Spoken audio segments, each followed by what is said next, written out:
que a gente pode começar? Por que existem sociedades secretas? Muitas vezes os caras, para eles continuarem conseguindo conversar e cultivar ali os seus ensinamentos, tinha que ser na moita, né? Por causa da perseguição. O que aconteceu nas Bruxas de Salem foi uma perseguição de acusação de bruxaria. De bruxaria, é. Mas na colonização americana, eles já tinham vivido isso muito na Inglaterra, porque na Inglaterra, depois que teve a igreja anglicana foi estabelecida com Henrique VIII, aí eles houve um rompimento com a igreja católica. Então o anglicano começava a perseguir o católico. Aí depois um católico chegar ao poder, perseguir os anglicanos. Aí depois o outro presbiteriano lá, o Cromwell, chega ao poder, persegue tanto os católicos quanto os anglicanos. Aí sempre tinha perseguição religiosa. Então os cristãos já chegaram a ser secretos, ter que se reunir secretamente. Então, independente de quem estava no poder, o cara que era, num cenário de cristianismo hegemônico, o ocultista, o esotérico sempre estava sendo perseguido, né? Então esses caras sempre ficavam ali mais voando abaixo do radar por causa dessa perseguição. Principalmente depois que a igreja católica decidiu acabar com os templários, né? Os caras praticamente inventaram o papel moeda e o cheque, né? O cheque, né? É, o cheque. Eu tomo esse papel lá, você vai sacar. Então aí o dinheiro, de repente, o dinheiro da Europa toda estava na mão deles, né? Aí a igreja, eu imagino que tenha pensado, olha, esses caras estão poderosos demais, né? Melhor cortar o mal pela raiz. Aí o Papa, junto com o rei da França, deram o bote ali nos templários, né? O mais famoso era o Jacques de Molay, que depois deu origem à Ordem de Molay, né? Que é uma ordem paramaçônica ali, a maçonaria para adolescente, né? Sim. Porque o maçom só pode entrar com 18 anos, de Molay dá para entrar antes, né? Então, assim, até inclusive...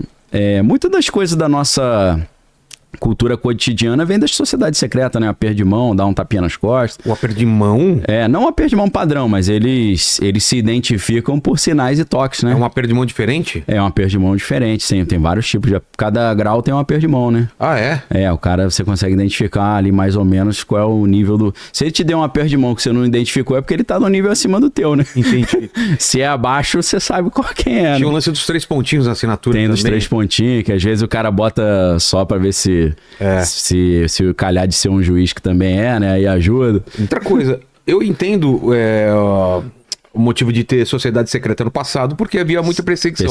Mas nos dias de hoje, onde há uma liberdade um pouco maior, você ainda acha que há necessidade de ter sociedade secreta? Há necessidade, sim, porque se a gente for ver, a CIA é uma sociedade secreta, né?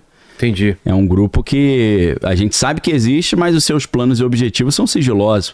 Porque tem que ser, é questão de segurança nacional, né? Existe uma parceria muito grande entre as sociedades secretas e o universo da inteligência, né? Desde a história do 007, né? A história do James Bond, ela vem do Alexander Fleming, né? Esse cara era da inteligência da Marinha da Inglaterra, né? A Marinha Real do Reino Unido. Pô. E ele era um grande pesquisador desse universo aí da inteligência. Ele descobriu que um dos primeiros espiões assim, do Reino da Inglaterra, na época ainda da Elizabeth I, filha do Henrique VIII, era um cara chamado John Dee. E o John Dee, não é só a letra D, não, é D-E-E. John Dee, D-E-E. Esse cara, ele, ao mesmo tempo que ele era o espião da rainha da Inglaterra, e ele espionava, ele viajava pela Europa como um diplomata, mas espionando e mandava as cartas para ela com as informações sigilosas, assinar, em vez dele assinar John Dee, porque ele ia estragar o seu disfarce, ele assinava 007. Pô. Era o código dele. Isso a gente tá falando uma Inglaterra antiga, né? E aí, por isso, o Fleming decidiu colocar 007 no James Bond. Ian Fleming. Alexander Fleming é da penicilina. Então, assim, tem uma consonância ali, uma parceria muito grande entre as sociedades secretas e o serviço de inteligência, né? A gente pode ver isso também, como a gente falou, a CIA, né? A CIA, ela surge como?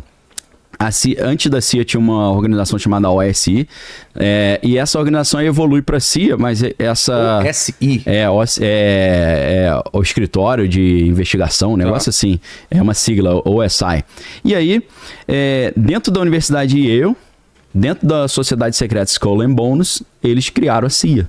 A CIA foi criada dentro de uma sociedade secreta, para esconder segredos também, né? Tem um filme que trata dessa história.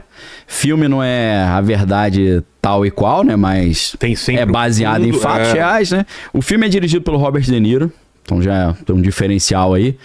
Angelina Jolie novinha. Pô. Matt Damon também, garotão. Matt Damon é o protagonista, né? Então o filme, se você quiser saber um pouquinho, mostra um pouco do rito de iniciação.